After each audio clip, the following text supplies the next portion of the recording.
یہ بالکل ملک بھر کی طرح سابق وزیر اعظم و چیئرمین تحریک انصاف عمران خان کی کال پر جہاں احتجاج کیے جا رہے ہیں، تو آزاد کشمیر میں بھی لوڈ شیڈنگ ہے اور مہنگائی ہے، اس کے خلاف شہری ہیں وہ سڑکوں پر نکلے ہیں۔ اس وقت دارالحکومت مظفر آباد کے چھتر چوک میں تحریک انصاف کے کارکنان کی جانب سے لوڈ شیڈنگ کے خلاف احتجاج کیا جا رہا ہے۔ یہاں پر کھلاڑی ہیں، ان کے ساتھ جو خواتین بھی یہاں پر موجود ہیں، تحریک انصاف کی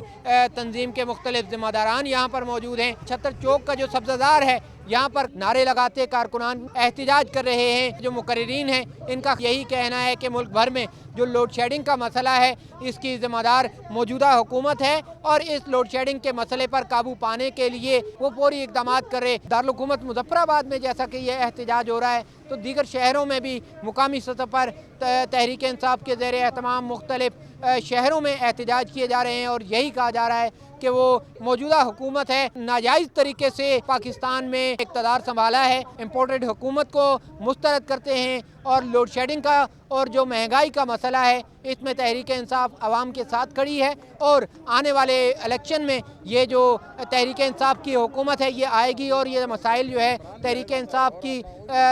جو جماعت ہے وہ عمران خان کی قیادت میں ایک بار پھر سے حل کرے گی۔